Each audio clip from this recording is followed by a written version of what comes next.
Hey guys, what's up? Welcome back to the channel and welcome back to a new video. So I'm actually borrowing my buddy's G80 M3. You guys have seen it on the channel. It is the Techno Violet, the Yare edition. It has the Stealth PPF. We've done a few modifications on it on the channel. I've also done a decent amount of seat time in that car, doing review of the car and everything. I also drove his Brooklyn Gray G80 M3 for a little while. So I have some decent seat time in the G80. But ever since then, I have picked up my F80, I have modified it to my liking, and I've gotten to this point where I absolutely love this car. So I am very, very curious to hear if my thoughts have changed ever since I've gotten mine. They're both great cars, I like both of them, but now that I haven't driven the G80 in a while, and I've modified my F80 to my liking, and I have a lot of seat time in this car now, I'm curious to see if my thought has changed.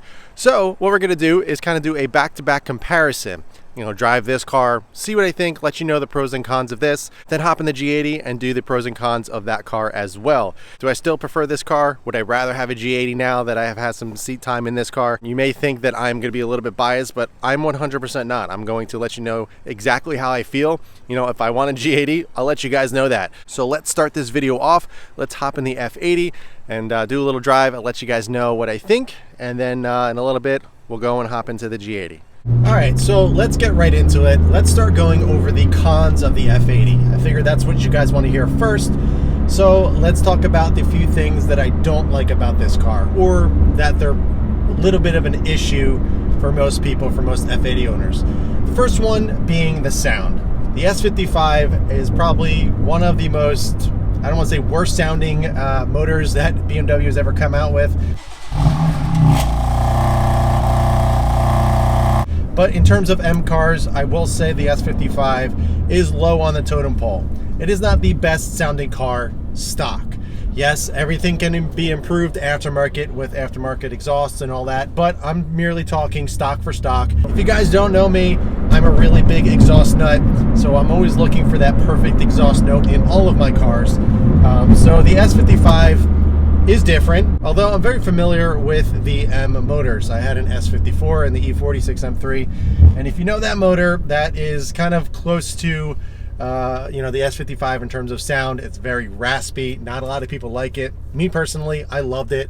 I embraced the rasp. I thought it sounded very cool.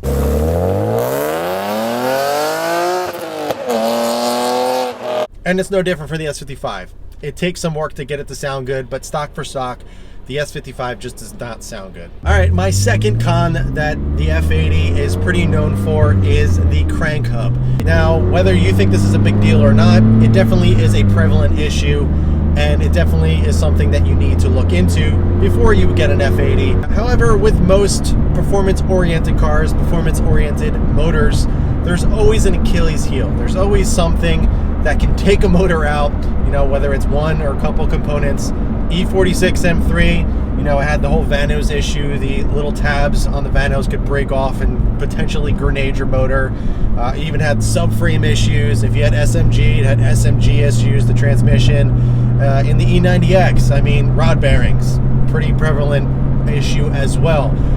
So, you know, it doesn't really matter what M car or what, you know, car you may have in general, there's always that Achilles heel. So the crank hub definitely is an issue, at least in my mind. Yes, it can be addressed in the aftermarket. Obviously, I think it's a little bit more transparent on the amount of power that you're running, the type of care that you give the car. There's a lot of things that come into factor that I do think can prematurely cause this crank hub to be an issue.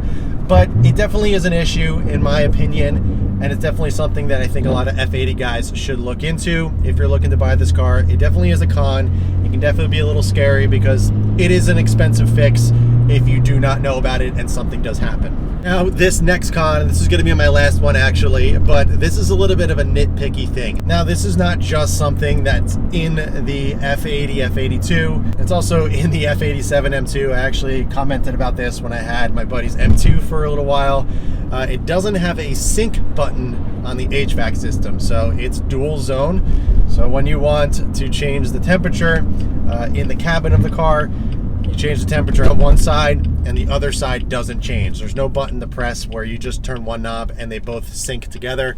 Yes, I know it's a very, very small thing, but it annoys the crap out of me, so I'm constantly turning one side and making the other side even because I can't stand having them both uneven. Yes, that's a me problem, but it is something that bothers me, so I figured I would mention it, but that is my last con of the F80. All right, so now that we got the cons out of the way, the bad things out of the way, which aren't that bad, let's talk about the pros. You know, how good is this car? What are some great things about it? First thing I gotta say is the looks. The looks of this car, personally, I think is the best looking, I don't even want to say just BMW. I think it is the best looking performance-oriented sedan that has ever come out for any car. I just think it is the most timeless and beautiful looking car in general. I absolutely love how the F80 looks. It is super menacing.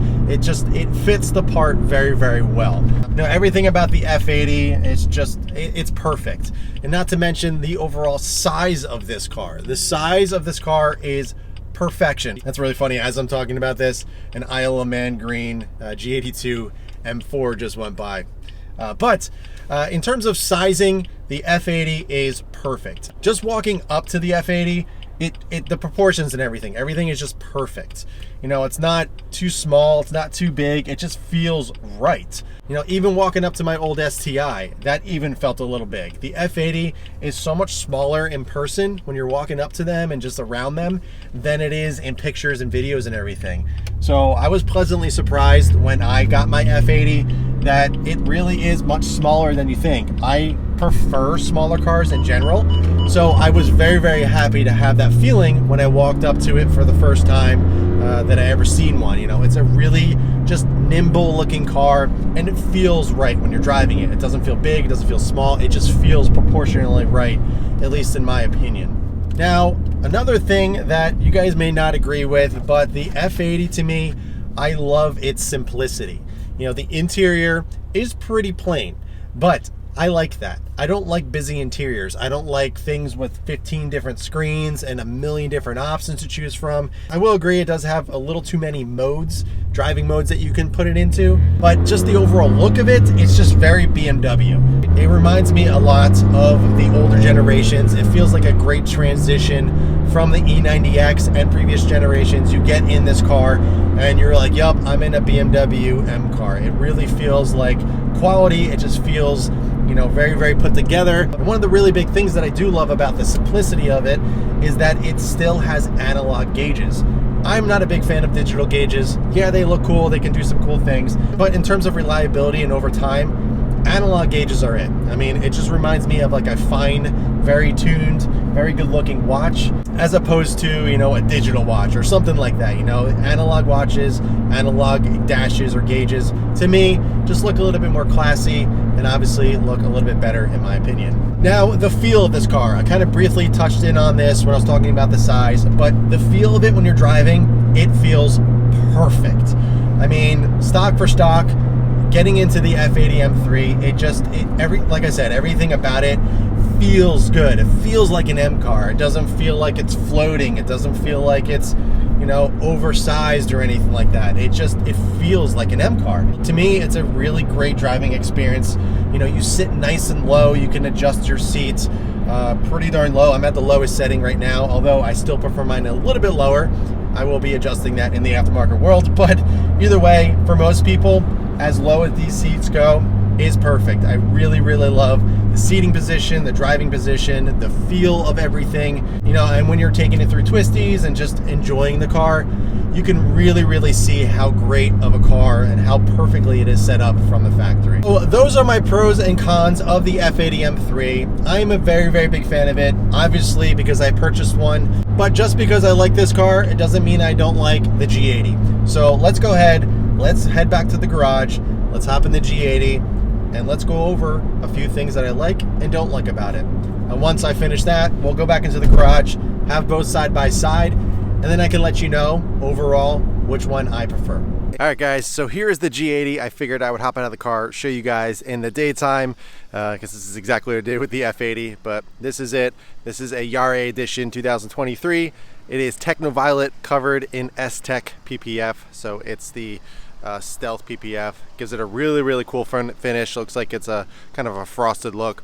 Got the yellow daytime running lights. We have the Future Classic spacers. We also have the Daler exhaust valve controller as well. That's connected to the home link.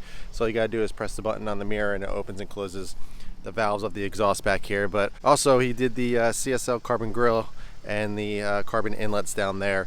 But he's going to lower it, add a mid-pipe, Active Auto Works mid-pipe, intake. He's going to do a couple other things as well, do some taillights and everything, very similar to mine, this GTS style. But otherwise, here we go. This is the car. So let's hop in. Let's go for a ride. All right, so we are in the G80. I have it in M mode. Something I actually forgot to mention, this actually has a tune. This is a tune by Carbon. You can actually get it from the dealer. And the reason why they do that is because it allows you to keep your warranty. So he opted to go for that. It's a little bit more expensive. You get 52 wheel horsepower. I forget the torque numbers, but it's around like 2,500 bucks.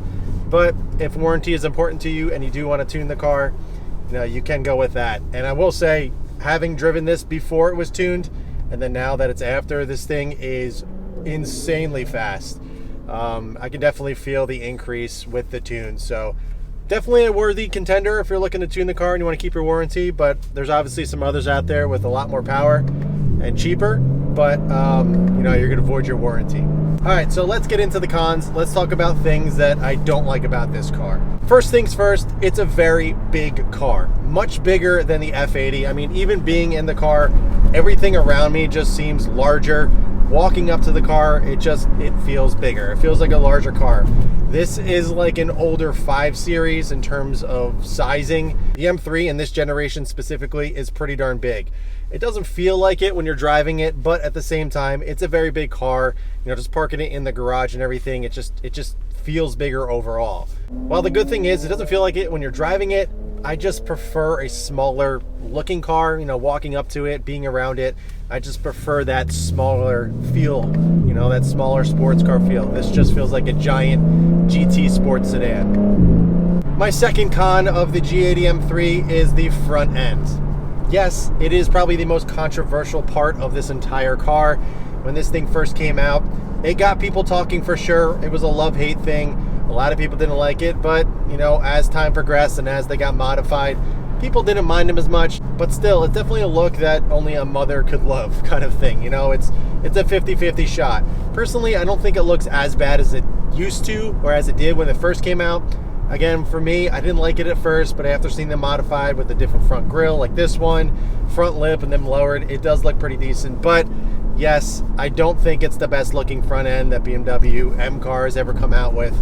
I mean, personally, I think the F90 M3 is one of the best looking front ends and best looking M cars ever, besides the F80. And you know, this is kind of in the same generation as that car, so it's kind of confusing to me that BMW didn't make this look as good as it could. Look at the M340. That thing looks phenomenal. I don't know why they just didn't kind of carry that over and just make it look super aggressive with that kind of front end. Now, my third gripe and third con of this car is the electronics in here. Now, it is great to be in here. There's so many amenities. It's pretty crazy. The screen, not my favorites. I don't like the wide TV screen in here. I much prefer the integrated dash that they had in the 20 and 21s. I believe the 23 is when they changed over to the iDrive 8 and the larger screen here. You know, it's not bad driving. You know, you get used to it, but I just don't like the way it looks, especially outside the car looking in. It's just this giant screen with like a leg sticking out the back attached to the dash. It looks very afterthought. I'm not a big fan of it. And but overall, my main concern is the reliability of this. You know, obviously, if this is a car that I bought and I plan on keeping for a very, very long time, you know, what's the reliability of the electronics in here? You know, is this something that I'm gonna have to replace down the line, and how expensive is it gonna be? You know, look at an E36 M3, you know, an E46 M3. The electronics in there are very, very minimal. It'd be super cheap and easy to replace, but with all the different amenities in here, it's kind of concerning, you know, the long-term effects of having something this kind of futuristic in a way. You know, with all these different modes and buttons and everything, there's more things to go wrong. So that is a concern for me. To me, it's more about how expensive is that going to be when it does break. My last con for this car is the pricing. The pricing on this one specifically, he got this for $125. Yes, this is a kind of special edition. So it did have a little bit of a premium, and it was at the time when market was crazy, but still $125,000 for an M3, crazy. My MSRP on the F80 was 75. My E46, I think it was like 62 or something like that. The M3 is one of those cars that I don't want to say most people can afford, but a decent amount of people can afford. You know, they want a sports car, but they need something for every day, and you know, they don't have a huge budget. $125,000 for this. I mean, that's crazy. That's Porsche territory. Me personally, if I was going to spend 6 digits on a car, I would 100% go the Porsche route. I wouldn't be buying an M3 for 125. Yes, it does feel like a very good car. I just don't think it feels like 125. The used market now, prices are dipping down. I've seen them in the 70s and 80s used, but overall, 125 brand new for this specifically. That is a lot of money. There's no question about that. So the price for these things, I definitely think it's a con. I don't think many people are going to be able to get into them. Yes, you can go into the used market, and I have seen them drop considerably, but it's pretty crazy if you wanted to kind of spec your own M3 out, your own G80, and you know, you're spending 6 digits on an M3. All right, so now that we got the cons out of the way, let's talk about things that I do like about this car. First of all, I will say this is a better daily driver over the F80. You got a little bit more space. Overall, the car feels bigger, so you feel a little bit more safe with the larger cars on the road and everything. And obviously, the all-wheel drive that you're able to get in these, great for a type of, you know, environment that I personally live in. So I would be going for the all-wheel drive. The back seat space is a little bit larger. The trunk is a little bit bigger because it is a bigger car. So, you know, if you are looking for a little bit more accommodation for family and friends and what have you, I do think the G80 is a better all-in-one car as a daily driver. You know, I mean, I would not mind driving this thing every single day if I had to. You know, first world problems here, but I think it's a better overall car if you're looking for something fun and that can do it all, but also, you know, handle the daily driving duties. And another great thing about this car is the motor. The S58 is a brilliant motor. You can make some serious power with not much. Stock is 505, the competition X Drive, that's what this is. Plus the, you know, little tune that he did get on here, we're looking at close to 560 horsepower with warranty, all-wheel drive. This thing moves. It is an amazing motor. Yes, it's still early. We don't know if there's going to be components that are going to wear prematurely, like the crank hub in the F80 or something like that. But, you know, the S58 has been, or is in other cars, you know, other chassis.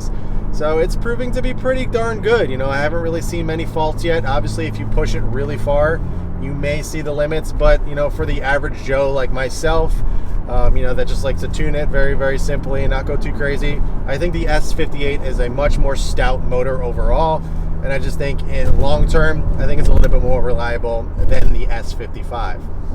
Not to mention, I do think factory, the S58 sounds better right off the rip. This does have the Daler exhaust valve controller, so you can open and close the valves at your leisure with the little home link buttons here.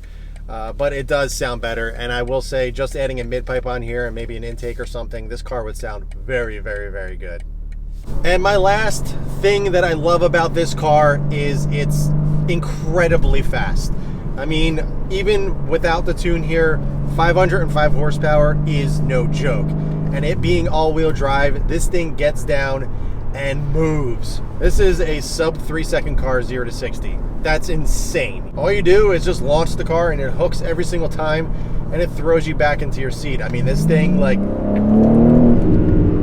is pretty darn fast just off the rip. That was, what, 3rd gear or so?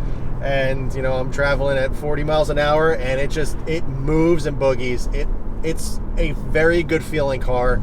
Whenever you want to get up and go, all you got to do is put your foot down, drop a gear, and you're just out. You don't even need to drop the gear, to be honest.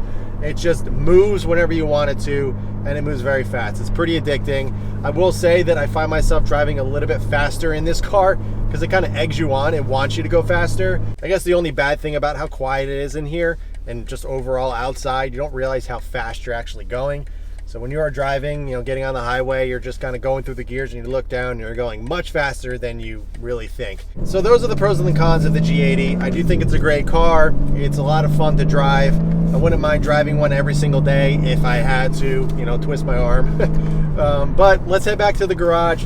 Let's get this car next to my F80 and let's kind of go over my overall thoughts and which one I prefer overall. All right, guys, so we're back home after the comparison of these two cars, and you can literally see just the overall size difference on camera from the G80 to the F80.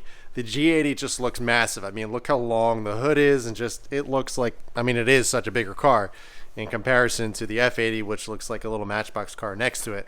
Granted, mine is obviously lowered and everything. It's on different wheels and everything. So it kind of makes it, seem a little bit smaller and lower, obviously. But overall, just the size of the metal and everything used is just, it's massive. I mean, coming to the car, they both do look great. Granted, his is a little bit dirty. He daily drives this, so it does see all types of weather. But overall, they're both great cars, and I'm really, really happy with both of them. All right, so here is my conclusion of both cars. I love both of them. I think they're fantastic. This is a great, great jump from this generation in terms of, the power and everything and just the accommodations. There's a lot of amenities in here. Obviously, all the doodads and all the gadgets and everything here is very, very, it's your own opinion. You may not like all that stuff, but a lot of people do. Personally, I'm not a big fan of it. I like something a little bit more simple like the F80, but it is nice. Don't get me wrong, driving in this thing, it is a cool experience. You do feel a part of the car. You feel like you're in a cockpit. It's very, very comfortable. Again, all the amenities and everything is there for, whatever type of driving you need to do. But for me, as the experience, the fun, the excitement that I get, I would still pick the F80. The F80 is a little bit more raw, a little bit more special to me in terms of the driving experience, where this is incredibly fast, still a lot of fun, but it's a little bit more watered down in a way where, you just feel like you're in a really fast type of GT sedan kind of car, but don't get me wrong, this car can really unleash and, really rip the tires off if you really want to, but just out of pure driving experience, I'm still going to take my F80 over the G80. I'm not gonna lie, I have looked at G80s recently and I'm like, man, that's pretty cool. Maybe one day I'll pick one up, but I don't know, I'm back and forth on it. All right, so this is my final conclusion. This is what I think is the best way to go. If you have the ability to have a two-car solution, meaning you have something else to drive every single day, all types of weather, and you can keep a car home, the F80 is it. The F80 is more of an experience. Granted, it is a great all-around car. I mean, you can do pretty much anything you want to do in this in terms of daily drivability and driving through snow and everything. Granted, it is rear-wheel drive. If you get some dedicated snow tires, totally fine. I drove my E46 M3 with proper snow tires in tons of snow, and it was great. But if you need one car and you want a really fun car, just all in one, you can do everything really, really great. It has a lot of space. The G80, I think, is the better bet. This car personally, I think is a better daily driver. Again, it's got more space. The trunk is a little bit bigger. It's just a bigger car overall, so you feel a little bit more safe. You feel a little bit more, I guess, a part of all the other cars on the road because cars just keep getting bigger and bigger on the road. So you feel a little bit more, I guess, safe in here. But, for the pure driving experience, I'm going to give it to the F80. Mine is obviously manual. This is the automatic transmission. So, it does have its differences overall. Obviously, mine's modified. But just out of an unbiased opinion, I still would take the F80 experience over the G80. Still great cars. I'm not going to dismiss this thing because it is a lot of fun. And honestly, driving it every day is a great car. I wouldn't mind having both, to be completely honest, but it seems a little redundant overall. I mean, it's so funny. Just look at the size difference from here to there. This thing looks so, I can pick this thing up with my hand. It's pretty crazy. Even in person, I know obviously I have the wide angle camera on and everything, but it's in person, it just looks so much bigger than this. And because it is, it's just an overall bigger car. But at the same time, when you're in this car and you're driving it, it doesn't feel big, which is great. That is something hard to do because when you are driving an actual larger car, like my truck, when you get in that thing, it just feels massive. But when you get into a larger M3 like this, and you get your seating position right and everything, and you're just cruising along, you feel very, very connected to the car. It feels great. I do wish this car had buckets. I honestly think this would be a better driving experience with the buckets in here. These are just the normal seats that you get, if you didn't choose them. But I do think the buckets are worth it for me. It may not be for everybody. They're both very, very comfortable, but you know, that to each their own on that. But that's going to do it for this one, guys. I hope you enjoyed it. This was a lot of fun. Kind of an unexpected video I was planning on doing. My buddy actually needed my truck to move a few things, and he offered his G80 in the trade, I guess. And I was like, hey, you know, it'd be kind of cool to drive this again and kind of see what I think after having the F80 for quite a few months now, put a couple thousand miles on it, and really get some seat time with it and see if my mind changed over the G80. I don't think overall my mind has changed. I still do like the car.